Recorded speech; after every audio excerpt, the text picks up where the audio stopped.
Assalamualaikum warahmatullahi wabarakatuh. Apa kabar pemirsa? Semoga selalu dalam keadaan sehat. Keikutsertaan wanita dalam segala bidang di era pembangunan saat ini tidak terlepas dari peran yang dilakukan oleh para perintis pergerakan wanita di masa lalu. Salah satu bentuk pergerakan wanita ini adalah menyelenggarakan Kongres Wanita. Tercatat, tahun 1928 berlangsung Kongres Wanita pertama. Kemudian 7 tahun kemudian, tahun 1935 berlangsung Kongres Wanita kedua. Dan 3 tahun kemudian, di tahun 1938 berlangsung Kongres Wanita ketiga. Kongres Wanita ini membahas isu-isu yang berkaitan dengan perempuan seperti adanya kesenjangan dan ketidakadilan terhadap perempuan. Nah, dalam waktu dekat ini, di tahun 2023 akan berlangsung Kongres Wanita Nasional. Nah, di studio IDTV sudah hadir 3 wanita tangguh dan 3 wanita hebat yang belakangan ini super sibuk karena menyiapkan penyelenggaraan acara kongres. Kita berkenalan dulu. Apa kabar ibu-ibu? Baik, alhamdulillah Mbak Nina. Hening, ya. Kemudian Budian yang di tengah dan ada kayaknya panggil ibu nggak pasti ya, Mbak Riri gitu ya. Mbak Riri. Kita berkenalan dulu ya. Karena kami juga pengen tahu lebih banyak nih kegiatan ibu-ibu selain di kongres ini. Bu Heni, silakan Bu. Ya, saya Ning Budiawati sehari-hari beraktivitas di Yayasan Setara di Semarang. Jadi Yayasan Setara ini memang fokus untuk hak anak dan perlindungan anak. Tetapi jaringan kami tidak hanya anak, termasuk organisasi perempuan, aktivis-aktivis perempuan juga kami berjejaring, sehingga kenapa saya juga terlibat di proses perencanaan pelaksanaan kongres ini. Iya. Kalau Budian sehari-hari di Saya sehari-hari di BKUW Provinsi Jawa Tengah sebagai sekretaris umum. Ya, selain itu ada kegiatan lain di rumah, wirausaha, kemudian ya banyak fokus di organisasi-organisasi perempuan. BKUW itu apa sih? Boleh diceritakan sedikit ya? Biar pemirsa juga tahu.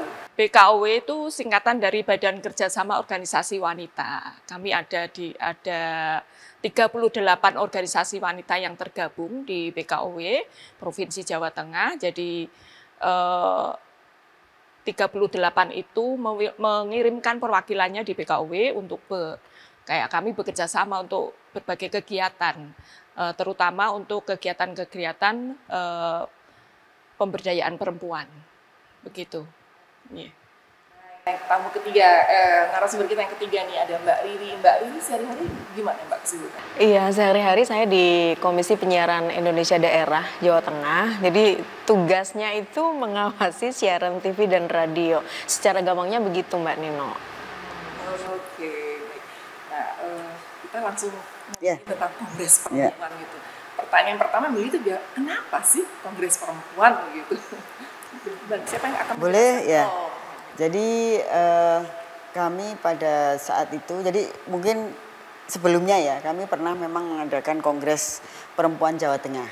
Jadi memang lingkupnya adalah Provinsi Jawa Tengah. Pada saat itu kami melihat bahwa isu-isu perempuan, terus pergerakan perempuan, sepertinya ya berkembang tetapi belum begitu lebih kuat gitu. Dan juga kami pada saat itu memang momen kalau tidak salah saat itu pasca Hari Ibu, kami juga melihat bahwa mengingat lah ya, dulu ada Kongres Wanita Indonesia ya di tahun 1928 hingga Kongres Wanita ini dilakukan sampai yang ketiga tahun 1938. Dan kami melihat dari sejarah itu dan komitmen pada saat itu bahwa pada saat itu kan istilahnya masih wanita ya, belum perempuan. Jadi bagaimana pada saat itu perempuan melihat banyak sekali kesenjangan-kesenjangan yang terjadi di Indonesia, isu-isu besar yang itu membuat kemudian perempuan menjadi subordinat, terus kemudian isu-isu ketidakadilan gender itu menjadi problem juga pada saat itu yang lalu dibahas dari Kongres Wanita pertama sampai dengan ketiga. Jadi bagaimana memperkuat gerakan perempuan, posisi perempuan, peranan perempuan di Indonesia dengan melihat dari atau berbasis kepada isu-isu problem-problem yang terjadi pada saat itu.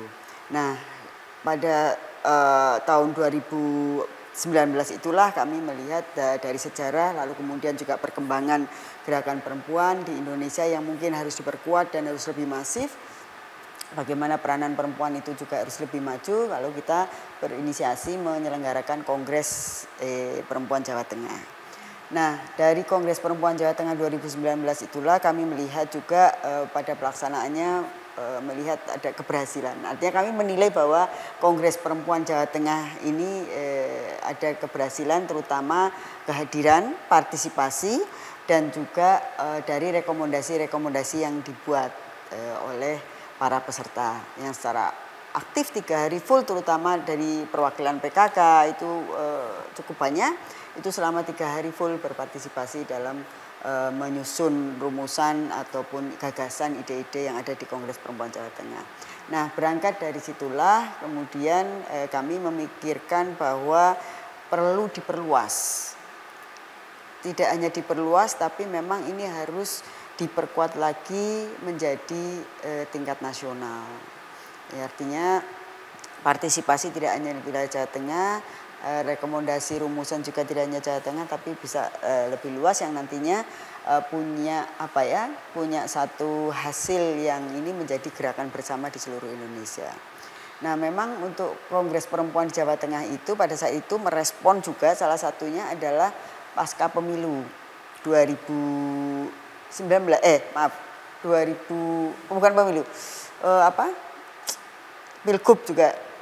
Pilgub dan pemilu pada saat itu melihat bagaimana pasca pemilu ini perempuan juga punya peran aktif untuk terutama dalam mengawal dan mengawasi bagaimana kebijakan terutamanya terhadap isu-isu perempuan bisa lebih baik. Nah, untuk tahun ini kan kita juga menjelang pemilu ya 2024. Jadi bagaimana para perempuan juga menyiapkan peran-peran mereka, menyusun strategi-strategi mereka, terutama untuk para calon-calon legislatif, untuk para perempuan yang memang nantinya punya rencana atau niat untuk berperan aktif menjadi seorang pemimpin dan sebagainya. Nah, ini kita persiapkan untuk 2024. Tetapi untuk jangka panjangnya adalah bahwa bagaimana ruang-ruang publik perempuan, terutamanya untuk nanti menuju mewujudkan Indonesia Emas, itu bisa lebih baik juga. Jadi jangka panjangnya adalah bagaimana mewujudkan kepemimpinan perempuan dalam Indonesia Emas nantinya. Itu kira-kira. Ya. Kongres Perempuan Nasional ini bukan pekerjaan yang kecil, besar sekali, melibatkan banyak pihak. BKUW seperti apa peran BKUW ini? Iya. BKUW sebagai penyelenggara juga bekerja sama dengan jaringan perempuan di Semarang dan beberapa pihak termasuk Undip juga, dan kami mendapatkan support dari pemerintah juga untuk penyelenggaraan ini, dan sasarannya adalah para perempuan ya, para perempuan semuanya. Kebetulan BKUW mengampu ya, istilahnya mengampu organisasi perempuan, organisasi wanita waktu itu masih namanya wanita. Jadi kami menyasar ke organisasi-organisasi tersebut, anggota kami ke 38 anggota, kemudian juga ke GOW atau gabungan organisasi wanita di 35 daerah ataupun kabupaten, kota di Jawa Tengah. Jadi itu mereka nanti kami undang. Harapannya adalah bahwa hasil rekomendasi dari Kongres Perempuan Nasional ini akan menjadi acuan bagaimana para organisasi perempuan ini bersikap, kemudian membuat rencana kerjanya seperti apa. Ya. Karena tadi disampaikan oleh Mbak Ning bahwa kita akan mengangkat peran perempuan, para perempuan baik di legislatif, di pemerintahan maupun di swasta. Jadi itu yang akan menjadi semakin memperkuat memperkuat program-program organisasi wanita yang tergabung di dalam BKUW. Begitu. Sebelum kita bahas tentang temanya gitu, kita ingin tahu juga dulu Mbak ini dulu. Mbak ini dari KPID, apa sih peran KPID? Karena KPID itu Komisi Penyiaran yang harus mengawasi siaran, dan kami punya program-program diantaranya melakukan pengawasan terhadap siaran. Nah, kami sangat berharap siaran televisi maupun radio itu ramah perempuan dan anak. Maka di sini ada Bu Dian, ada Mbak Hening, ini kita sangat bersyukur. Dua-duanya komplit ya, paket komplit, ada yang peduli anak, ada yang peduli ibu-ibu. Jadi harapannya siaran TV kita, siaran radio kita itu sangat mengadopsi kepentingan perempuan. Karena potensi pelanggaran ini banyak terjadi, terutama ini buat Mbak Hening nih, kekerasan anak itu banyak tayang. Nah ini kenapa SDM penyiarannya sendiri tidak paham, ada aturan dan lain-lain. Kemudian juga ruang untuk menyiarkan isu-isu perempuan dan anak kadang sedikit sekali atau bahkan tidak ada ruang untuk itu. Nah ini yang kami imbau, maka KPID, KPI Pusat itu sangat penting, perlu berperan dan mendukung Kongres Perempuan karena harapannya semakin banyak perempuan, semakin banyak legislatif, yudikatif, eksekutif yang peduli terhadap perempuan. Ini kan memang harus sinergi ya, karena masalah perempuan dan anak nggak akan bisa diselesaikan oleh perempuan sendiri, apalagi anak gitu. Jadi semua stakeholder, termasuk kami juga sangat berterima kasih kepada Undip yang kali ini sangat mensupport kegiatan ini, memberikan fasilitas tempat begitu ya. Ini kami tentu saja sangat bersyukur dan kami juga berharap teman-teman mahasiswa ini juga berpartisipasi aktif di acara ini karena kita itu kalau jadi mahasiswa kan enak banget ya, berpikirnya itu hanya belajar, kemudian berpikir. Kalau sekarang ibu-ibu itu sudah pusing dengan urusan rumah tangga. Nah ini saatnya mahasiswa itu yang harus berpikir. Kita ingat reformasi, kalau nggak ada mahasiswa susah, nggak mungkin itu terjadi gitu kan. Jadi harapannya Undip ini juga bisa menjadi leader mahasiswa Undip supaya menyuarakan tentang hal-hal yang berperspektif perempuan dan anak begitu. Jadi kami sangat merasa ini penting dilakukan begitu Mbak Nino. Partisipasi banget ya. Yeah. Nah ini temanya sebenarnya apa sih untuk yang Kongres Perempuan Nasional? Untuk Kongres Nasional ini kami mempunyai tema demokrasi dan kepemimpinan perempuan untuk mewujudkan Indonesia Emas. Nah Indonesia Emas itu kan berarti 2045. Ya, jadi bagaimana tadi yang seperti saya sampaikan, bagaimana peran publik perempuan nanti baik itu juga disampaikan oleh Bu Dian di pemerintahan, di legislatif, lalu di swasta, kemudian di sektor-sektor yang lain itu kepemimpinan perempuan itu bisa lebih kuat. Artinya bukan berarti kemudian nanti kita harus menguasai wah ini mau menguasai laki-laki itu tidak. Tapi bagaimana tadi peran dan tanggung jawab perempuan itu juga ada ruang dan bisa lebih kuat. Gitu. Nah ini kapan nih penyelenggaraannya dan di mana nih tempatnya? Nah itu kalau kegiatannya tanggal 24 sampai 26 Agustus dan tempatnya di Auditorium Undip. Ya tadi yang disampaikan oleh Mbak Riri bahwa kami memang menggandeng atau bekerja sama dengan berbagai pihak untuk penyelenggaraan kongres ini. Salah satunya adalah perguruan tinggi ya.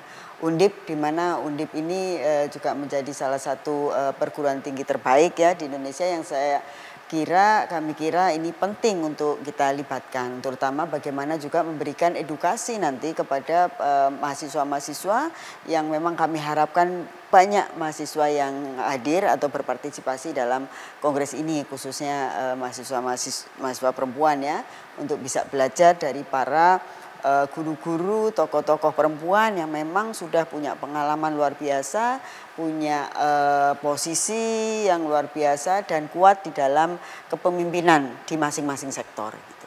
Sekalian dibocorkan siapa aja narasumbernya nanti di. Nah, nanti ada dua tahapan.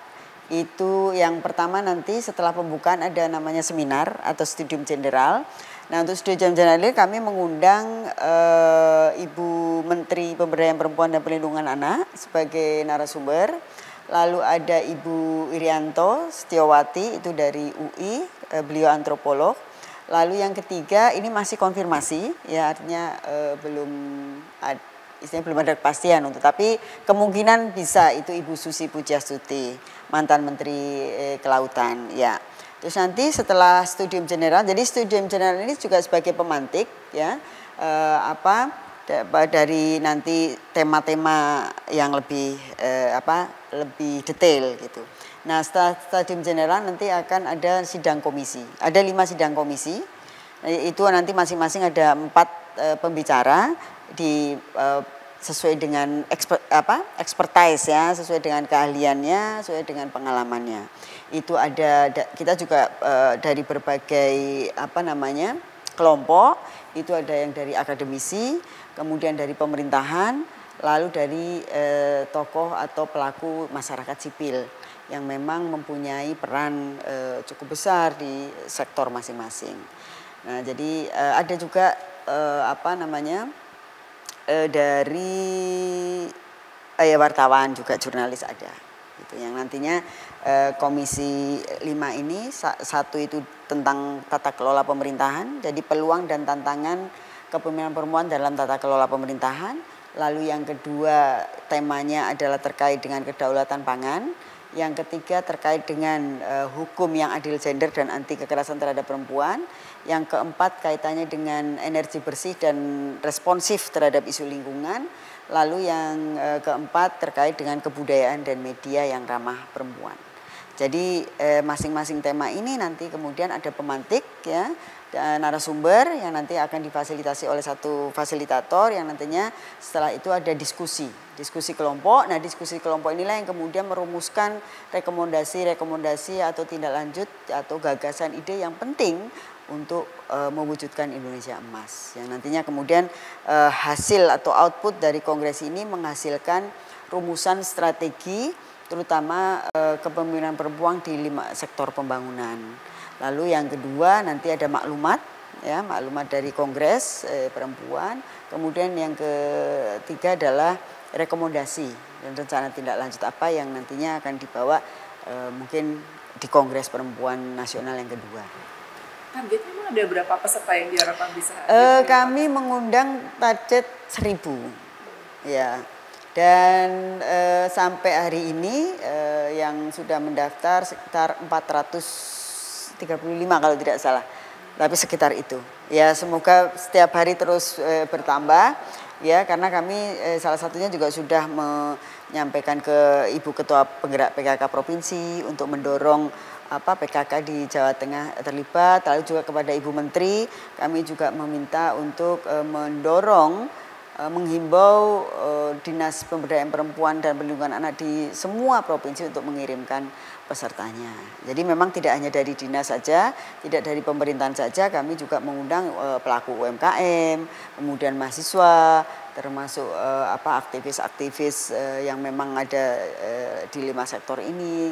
Bahkan masyarakat yang memang tertarik untuk mengikuti ini sangat diperbolehkan sekali. Gimana caranya Bu kalau mau ikut nih? Ya, jadi kami memang menggunakan pendaftaran secara online ya. Cuma maaf saya tidak ingat alamat linknya ya nanti ya oke. Jadi nanti bisa klik di link dan di situ ada informasi dari kegiatannya kongres itu apa, terus kemudian informasi-informasi yang memang dibutuhkan termasuk jadwalnya. Dan kemudian juga nanti ada semacam informasi misalnya yang menginap tidak, itu nanti ada semua di situ dan tinggal mengisi, dan isinya juga tidak rumit, hanya 1 lembar form saja untuk kami data sebagai peserta. Oh ya, satu lagi yang saya lupa tadi terkait dengan keynote speaker. Kami ada keynote speaker di kongres. Itu Ibu Ketua DPR RI, Ibu Puan Maharani. Jadi memang kami berupaya untuk mengundang tokoh-tokoh perempuan, pemimpin perempuan yang memang punya peran yang luar biasa untuk gerakan perempuan di Indonesia. Salah satunya itu Ibu Ketua DPR RI. Pasti masyarakat terutama perempuan pengen hadir di sana. Iya, harus. Mau daftar bayar iya. Ya, Bu? Kenapa? Bayar atau enggak, itu gratis, free, dan kami juga mencoba atau mengupayakan memberikan fasilitas yang terbaik lah untuk nanti peserta. Artinya kami memang di sini memfokuskan kepada substansi. Substansi itu artinya bagaimana ini benar-benar didiskusikan dengan serius, rekomendasi-rekomendasi yang nantinya bisa konkret kita lakukan untuk mewujudkan Indonesia Emas. Itu. Ya. Fasilitas-fasilitasnya apakah bisa dikulik-kulik di mana gitu barangkali? Kalau pendaftaran gratis ya sebagai peserta, tetapi memang mohon maaf panitia tidak mengganti biaya transportasi dan akomodasi, tetapi kami menyediakan konsumsi selama kegiatan itu berlangsung. Itu yang pertama. Yang kedua, kalau yang dari luar kota atau luar Jawa, kami menyediakan penjemputan di tempat kedatangan, misalnya di bandara, di stasiun, dan di terminal. Itu semuanya ada ya, di form itu pasti Bu? Ada. Peserta tidak perlu ragu atau khawatir gitu. Iya, kecuali nanti ada hal-hal yang memang tidak tercantum dalam informasi itu, mau ditanyakan silahkan. Bisa. Iya. Oke, dan nanti teknis pelaksanaannya nih pada saat ada komisi-komisi. Iya. Itu gimana tuh Bu? Apakah di satu gedung atau nanti pindah? Ya, karena ini ada 5 tema yang berbeda-beda. Nanti kami sistemnya kelas, ya, di Undip juga, tetap di Undip nanti kelas modelnya. Nah, di komisi-komisi ini peserta atau calon peserta yang mendaftar mengisi form itu nanti juga kita sediakan pilihan. Mereka mau berminat di komisi mana itu. Jadi mereka memang sudah mendaftarkan sejak mengisi form akan berminat di komisi yang mana atau tema yang mana. Jadi untuk panitia juga lebih mudah nanti untuk membagi peserta. Tetapi kami juga mengantisipasi jika ada peserta yang go-show. Go-show itu maksudnya langsung kan, mungkin tiba-tiba di tengah jalan itu ketemu temennya mau kemana, ke Semarang terus ikut, itu kan belum daftar online. Misalnya begitu. Iya, terus mungkin juga terutama dari wilayah Semarang yang nggak usah online, saya datang langsung saja juga boleh. Jadi kami juga menyediakan nanti pendaftaran secara online di tempat gitu. Oke, baik. Nah, ini yang menarik nih. Ini kan namanya Kongres Nasional lah gitu kan, narasumbernya juga sangat hebat-hebat semuanya. Pasti butuh biaya dong. Itu bagaimana dana penyelenggaraan kegiatan ini seperti apa kalau boleh? Ya, kami berikhtiar dan bertawakal. Jadi untuk sementara ini kami mendapatkan support luar biasa juga dari pemerintah provinsi. Jadi pemerintah ini sebagai penyelenggara ini kan salah satunya Kesbangpol. Kami juga ada support dukungan dari Kesbangpol. Terus kami juga ada support dukungan dari dinas-dinas. Mungkin tidak berupa dana, tetapi mereka mensupport misalnya dari Dinas Kesehatan menyediakan ambulan dan tim medis serta perlengkapannya. Lalu kemudian Dinas Pendidikan misalnya menyediakan penampil untuk pembukaan. Jadi memang dukungan-dukungan itu tidak harus dalam bentuk dana. Dan kami juga menggalang kerjasama dengan lembaga-lembaga atau organisasi internasional atau organisasi nasional seperti Yayasan IPAS. Ini nanti kami juga sedang berproses. Terus lalu kemudian dari kementerian juga mendukung untuk kegiatan kita gitu. Kami mencoba berupaya lah dengan menggandeng semua pihak untuk bisa mendukung kongres ini. Jadi memang kami kalau bicara tadi dukungan dana terutama ya, sebenarnya kami dari nol gitu. Jadi memang karena ini inisiatif dari BKUW, pemerintah provinsi dan teman-teman masyarakat sipil untuk bisa tadi punya harapan yang besar. Yang penting bagaimana kita berusaha menggandeng sebanyak mungkin pihak untuk mendukung acara ini. Dan mungkin saya bisa menambahkan ya Mbak Nino, karena terkait supporting itu namanya saja Kongres Perempuan Nasional kan, tentu saja banyak terlibat. Kalau kesannya hanya pemerintah saja, nanti kan waduh ini kongresnya pemerintah, apalagi Jawa Tengah pula gitu. Makanya kami sangat bersyukur ketika program ini kami tawarkan ke beberapa teman NGO, organisasi lain, itu mereka sangat suportif dan antusias untuk menyambut dan berkolaborasi. Jadi bergotong royong gitu ya untuk membuat acara ini jadi dan sukses. Termasuk dukungan dari Undip, ini luar biasa ya, Undip sudah memberikan tempat, itu sudah memangkas anggaran yang tadi disampaikan. Kemudian juga mungkin ada dari lembaga lain yang tidak mau lembaganya dicantumkan, tetapi secara personal dan tim mereka sangat support. Ini di lembaga nasional melakukan hal-hal seperti itu. Kemudian teman-teman media ini juga luar biasa supportnya. Jadi ketika kami menyuarakan kepentingan perempuan dan anak, ini tampaknya mereka juga gregetan gitu ya selama ini karena ini memang harus diperjuangkan, ini memang harus didukung begitu. Nah makanya target 1000 itu bukan target yang ngoyo-woro gitu ya, karena kongres yang lalu di Perempuan Jawa Tengah itu kita 750 peserta itu tercapai. Nah apalagi ini nasional begitu kan. Jadi awalnya wah gimana nih 750, wah nggak mungkin karena kemarin Jawa Tengah saja sudah sedemikian rupa begitu. Nah kami juga mempertimbangkan dari kapasitas Prof. Sudarto gedung gitu kan. Yang ini kemarin Pak Rektor coba 750 saja begitu ya, karena takut gitu nanti tidak nyaman. Tetapi tidak usah khawatir seperti tadi disampaikan Mbak Hening, nanti yang mau datang bisa di luar kami akan sajikan juga layar supaya bisa mengikuti. Meskipun tidak bisa hadir di masuk gitu, kan nggak semua harus masuk lah ya. Yang penting kan kita rame. Terus setelah itu kita sidang komisi di tiap-tiap fakultas. Ini juga Undip sangat suportif ya untuk mendukung kami. Jadi nanti ada di FISIP itu 2 ruangan kami pakai, kemudian di aula Fakultas Teknik, kemudian di FPP. Ini karena keterkaitan tema ya, terkait ketahanan pangan dan lainnya itu kita pakai. Kemudian di ICT itu juga kami pakai. Jadi kami sangat berterima kasih sekali kepada pihak-pihak lain ya, pemerintah maupun non pemerintah yang sudah support terhadap kegiatan ini. Pelaksanaannya gimana? Angkutan peserta dari gedung ke masing-masing itu apakah difasilitasi juga oleh panitia? Ya, kami berupaya untuk juga mencari dukungan untuk itu. Jadi kami sudah audiensi dengan Ibu Wali Kota juga untuk minta dukungan itu, karena memang kelihatannya dekat tapi jalannya Undip kan dia berbukit-bukit gitu. Jadi kelihatan dekat tapi sebenarnya jauh.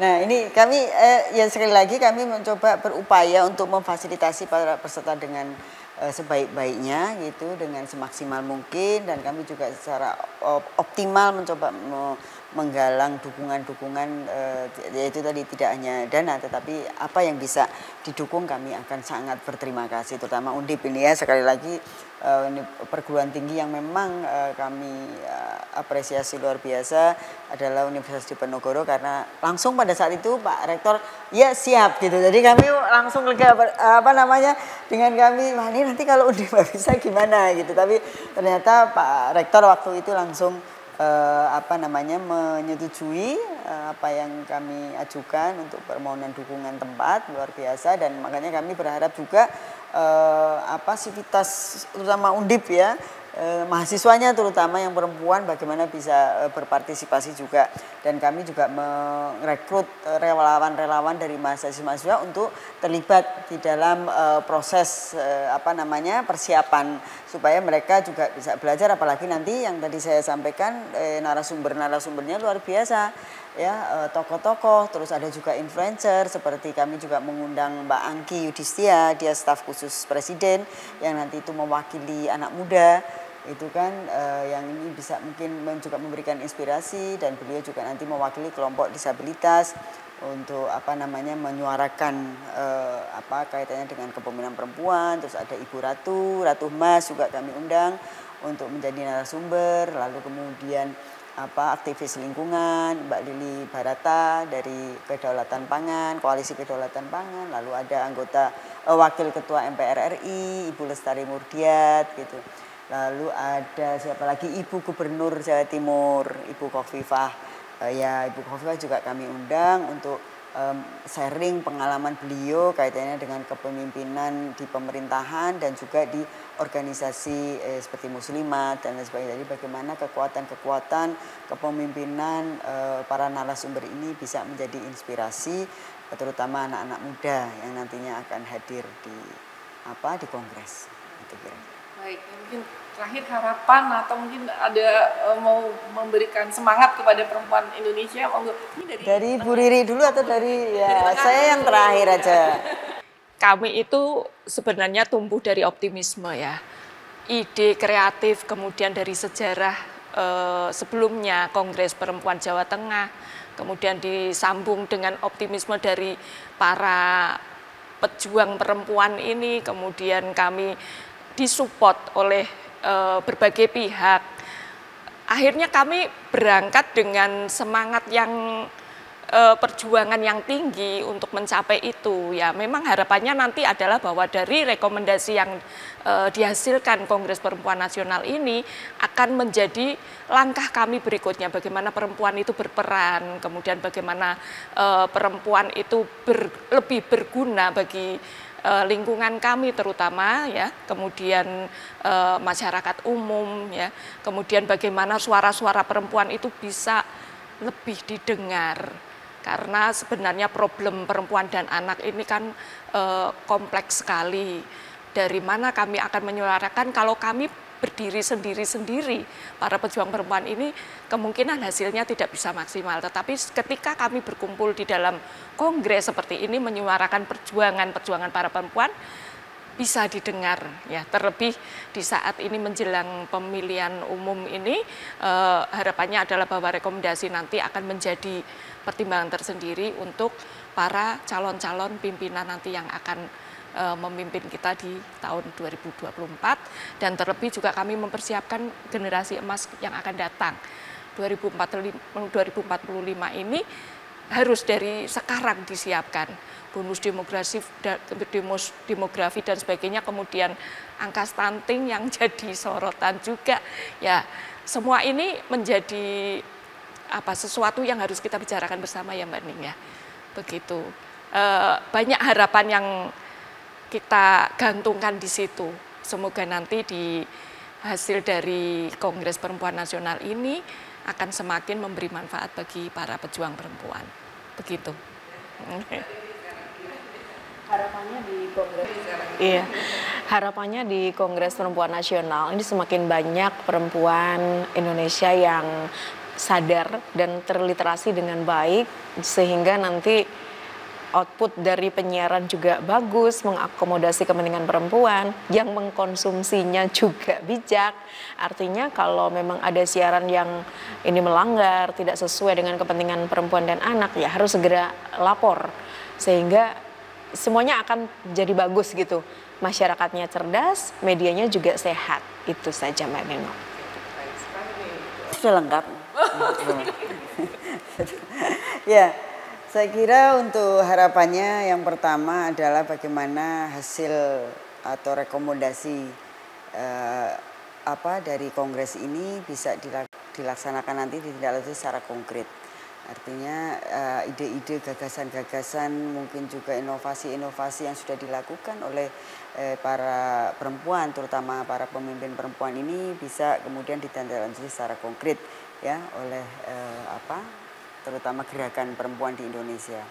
Kemudian yang kedua tentunya harapannya Kongres Nasional ini bisa diikuti oleh banyak perempuan, lalu dan juga sukses tentunya untuk pelaksanaan kongres yang diharapkan nanti ada Kongres Nasional selanjutnya. Itu saja Mbak. Ya, terima kasih. Dan, untuk update informasinya pemirsa bisa mengikuti atau follow media sosial Kongres Perempuan, ya. Ada di Instagram, kemudian Iya betul, ada di Instagram. Ya, semuanya ada di situ, ya. Baik, terima kasih. Sama-sama. Atas kehadiran. Terima kasih. Iya, juga Mbak Riri yang sudah menjelaskan panjang lebar tentang Kongres Perempuan, dan mudah-mudahan harapan kita semua bisa terwujud, yang sudah disampaikan sudah terwujud. Kita akhiri acara bincang-bincang tentang Kongres Perempuan. Terima kasih sekali lagi. Semoga bermanfaat. Kami pamit. Wassalamualaikum warahmatullahi wabarakatuh. Waalaikumsalam.